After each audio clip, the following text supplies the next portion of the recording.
Good afternoon, everyone. This is such a beautiful environment. Not to say that Parliament, which I just left, doesn't have its own charm, but this certainly has a lot more greenery and a little bit more breeze. I am honored and so thrilled to be here to share in this International Women's Day with all of you. Associations and clubs such as yours are very important for the social capital that you build amongst women, but also between groups of people who come to live in and love Barbados. And so we were just speaking at our table about the future of your club and about the importance of bringing in new generations, because I feel as if one of the things that we can stand to strengthen is intergenerational exchange among all our people. Perhaps I am only saying that as I head towards the age of 50, but I do believe that there are stories, there are experiences, there are things that we all live in our lives, whether we are young or less young, that we can all benefit from hearing about. And so I congratulate you, the British Women's Club, on 60 years, and congratulate you all on this wonderful event, and bring you greetings on this International Women's Day. Yesterday evening, I went to a viewing to say farewell to a very important woman. The service of Thanksgiving for her life took place this morning. Her name was Lucille Holder, but for some reason we all called her Mary. And I start here not because I missed the brief from the host that this is meant to be a happy and light-hearted engagement. Don't worry. But because I want to tell you a bit about Mary and the value of her contribution in the service.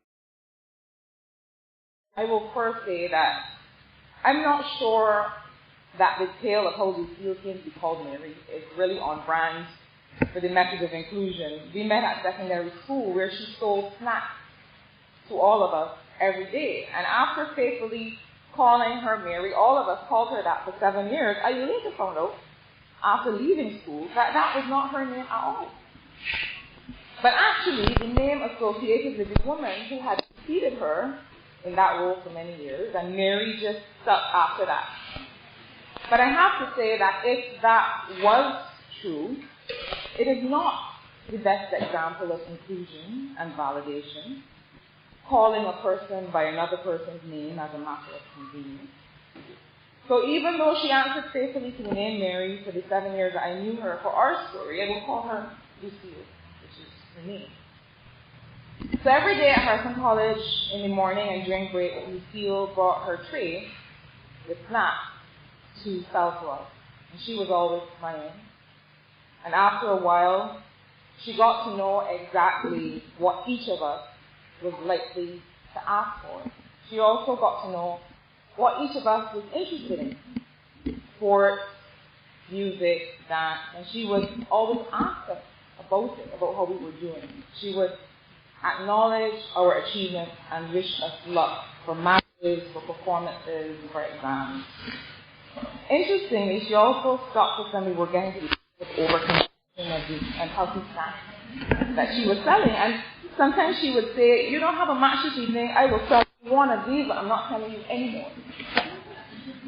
One year, my best friend was auditioning for a role in a musical. It was alive, and she wanted to be Jasmine. She and I were both dancers, and she was a better dancer, but I was by far the better singer. So I promised that I would help her practice her audition song for this role of Jasmine. So we agreed to meet at the back of the canteen to get Claire. I can tell you her name is Claire because she's live here at the moment, so she shouldn't be too embarrassed by what I'm about to do. Of the canteen to get Claire far away in a safe location out of earshot of living creatures. That was very important. So we practiced, and I went line by line, getting Claire to repeat after me. But the problem was that Claire thought that a musical note was just a suggestion. So it was really rough going. And in the meantime, Lucille had come to set up her trade, just close to us. And I started to worry about poor Lucille's hearing and overall experience with this thing that we were going through. So when Claire and I were finished, she asked me what I thought of her chances at this role. And I told her, well, you have a lot to offer, and you are a star.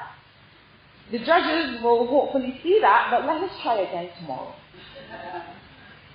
So then, after we were finished, I stopped by Lucille to get a Cameron ball for all of my pain and suffering. I thought that I deserved it. And when I went over, Lucille was smiling, and she said to me, "You are a good friend. She is not a good singer, but you are a good friend." And that was the way with her. A lot of support and encouragement in very, very few words. We all loved her. And we all felt in some strange way, as small children, quite protective of her. We were protective of the space where she sat to make sure nobody else encroached or no one put anything else down there. We were protective of her own comfort in that space and even of her commercial activities. I remember once we were planning a fundraising sale, and my friend Tanya said, in terms of the scheduling, she said, no, that would be 3 sales in 1 week. How do you expect Mary to make any money? So we were also protective of her capacity to earn. She was coming here every day. I pause today to honor Lucille's life, even as her family has just said goodbye to her. What we as students gained from her, and hopefully she from us, was obviously only one small part of who she was. But so it goes with the life of every woman.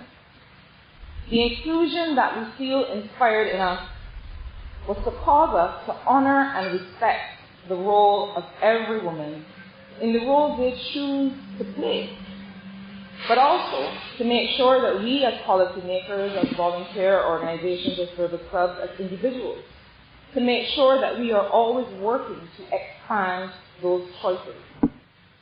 Lucille was not a teacher, nor was Mrs. Joseph, who was my favorite school news worker at Belmont Primary. She was not a teacher. Beyond the productive economic value of their job, we also received greater value in the ways in which they helped make the learning environment more effective. The specific attributes that women bring all at once to communities, to families, to economies, to leadership at all levels, and to the ways in which we as society organize ourselves for our collective benefit, these attributes and their values are not magical. They're not accidental. They don't happen by chance. They come from somewhere. They come from effort. And so what it means to inspire inclusion is to acknowledge and strengthen the capacity of all women in every role we play. And that, as the theme says, requires investment.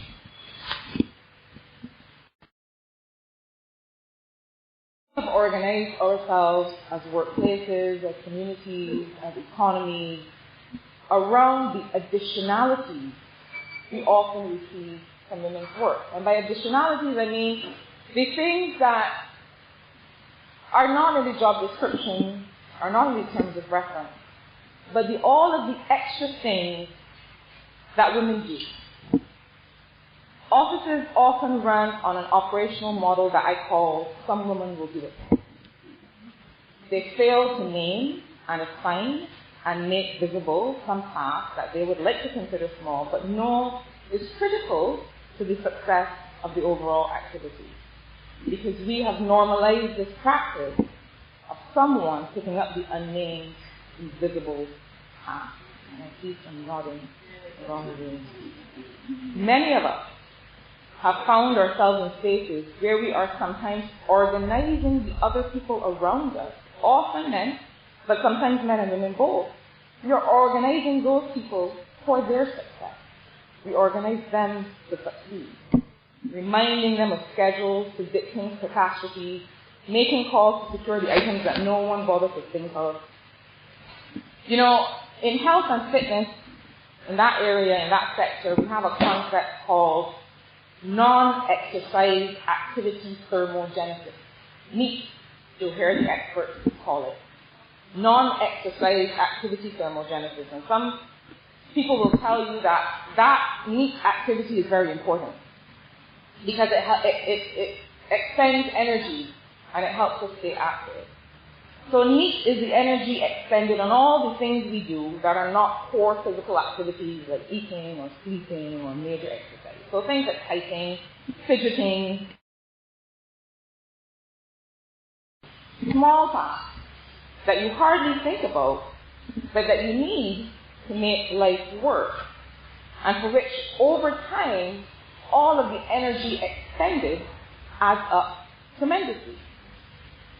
The work of organizing all life around us, of giving additional value, apart from that which is named and paid for, does not happen by magic nor by accident. It expends energy, and therefore it requires an investment of energy. In economic terms, we saw what it looked like during the former structural adjustment policies in the 1980s and 1990s. And so, for example, the government would decide, well, we have to reduce expenditure in the hospital, in the health sector.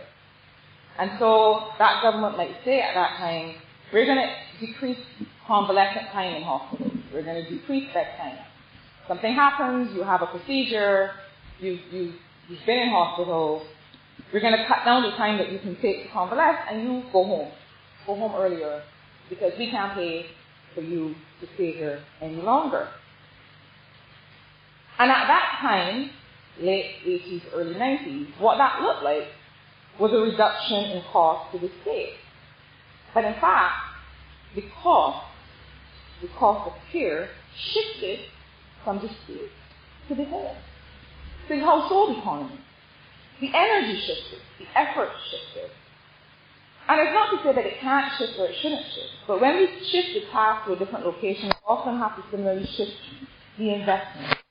We have to shift the energy. Are these homes or these schools or other locations equipped for the care that is needed that was not contemplated? That is why our government saw it very important to introduce things like school monitors and elder care workers, which was care work that would then be paid for. People who go into homes and help elderly people, sometimes just half-time, sometimes just have company, but also people who go into schools to add to that, to provide that additionality, so in a way that it is seen, in a way that it is valued.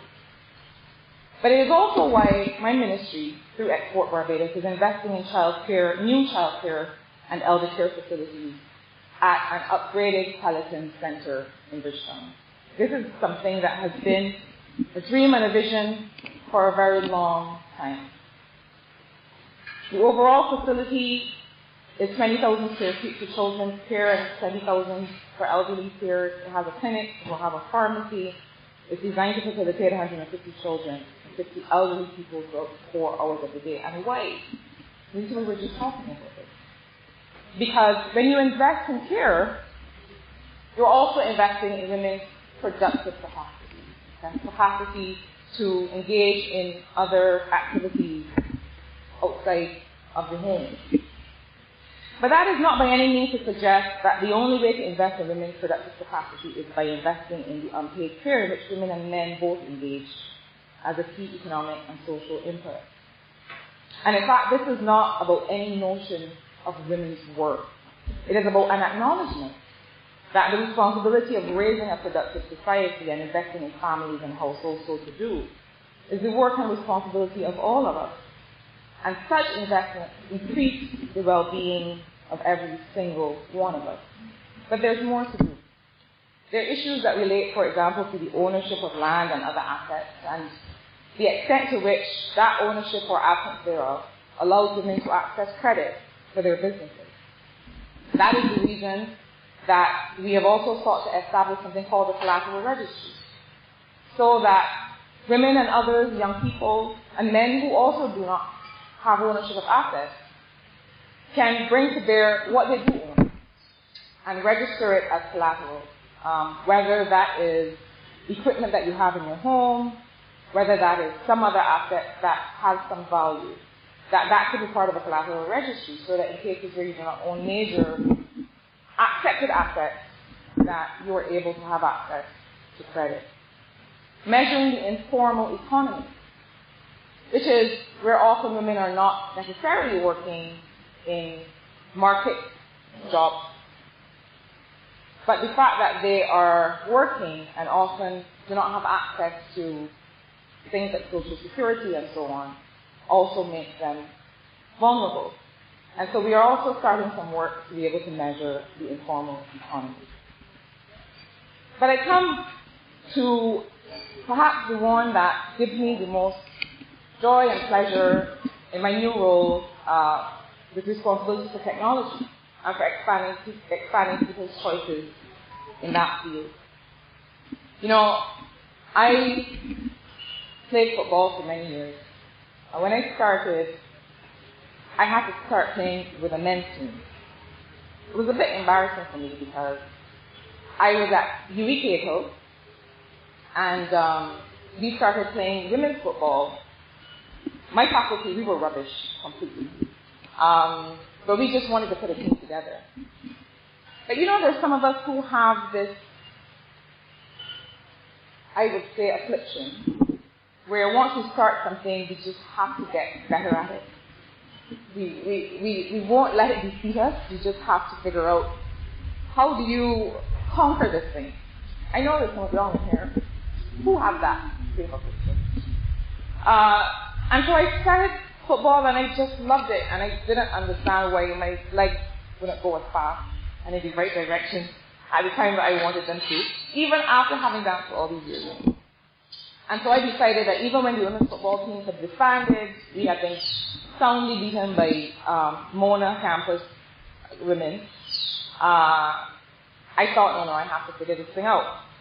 And so I came back and decided that I wanted to continue playing football, but couldn't find a women's team that I could play with. Certainly, there was no league that was just women's team. And so the man who was coaching the youth team at that time said, I'm going to get you into a club to play with some men. So I'm feeling real, yeah. For the practice session, he had me playing with under 17 boys. And so that was, you know, I've learned in this work that there are lots of things that will keep you humble, and that it started definitely then. But I stayed, and I practiced with these under 17 boys, who were very, they stayed back at first. Oh, they're like, let me not fall down this old lady. I was only in my second year at Cato, but you know, to them. And after a while, I realized that they were tackling me a little harder.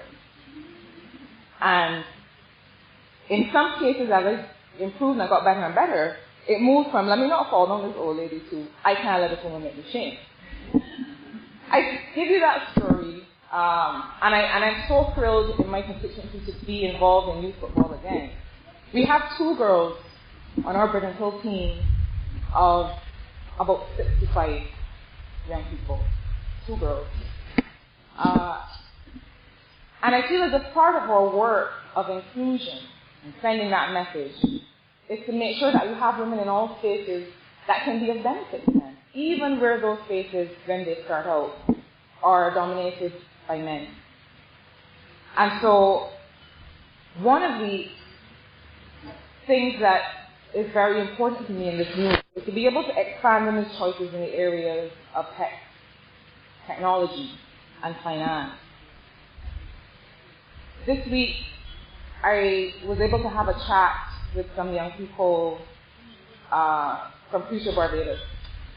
And one of the things we talked about was the importance of play. And it may sound strange to talk about play with respect to technology and finance. But the truth is that how we craft girls' play as against boys' play is where some of these ideas begin. Often we find that we allow boys to do play that is about problem solving. And we allow them to catch a lizard and cut it. Well, hopefully it's already dead when they find it. We allow them to bring a lizard inside and dissect it. Or we allow them to take down an old radio and put it back together. And sometimes if we see a girl doing that, we say, well, what foolish is she doing? Go and look for something to do. That has changed a lot, but it needs to change some more. And even in our school systems, in our formal academic environment, we can stand to, and I believe that we are heading in that direction, to craft education that is more around, and play that is more around problem solving. Craft education that is around discovery, around understanding what are the things we need to understand, and then setting about the job of unpacking those things and seeing how we, as a Barbadian society, develop the capacity to put those things back together. Things like access to tech boot camps for girls are also critical, and one of the things that my ministry hopes to roll out in the next few months and years. This business of inclusion is a matter and is a question for all of us. And I think that we have come so far. We've come very far even in our approaches to sharing care responsibilities in families. I don't know what has been your experience, but I notice more and more that there are all kinds of members of families who are taking up responsibility for the work of caring for children, the work of caring for the elderly, the business of taking children to school, of picking them up in the evening, of taking an interest in understanding what it is that occupies their thoughts every day. Progress is being made, but our theme is accelerating progress. We want to be able to get there a little bit faster, to be able to include and empower all people so that they take full advantage of the lives that they are living today. And so I am encouraged, and I am overjoyed to have responsibility for a sector in which there's so much opportunity for inclusion, for investment in women and girls, and for accelerating progress. I'm equally proud to help steward a constituency where we also have many opportunities through sport, through the arts, through all kinds of endeavors, to bring together groups of people who have things to learn from each other. We will not learn and understand each other if boys are here and girls are there, women are here and men are there. We need to acknowledge these issues as human rights issues that concern us all. So on this International Women's Day, I believe that we have so much opportunity to be able to fast-track the progress that we have made. I congratulate the women in this room who, in your personal and professional lives, have and continue to help expand choices and promote inclusion wherever you are. And I thank you for this wonderful opportunity to share with you today. Thank you.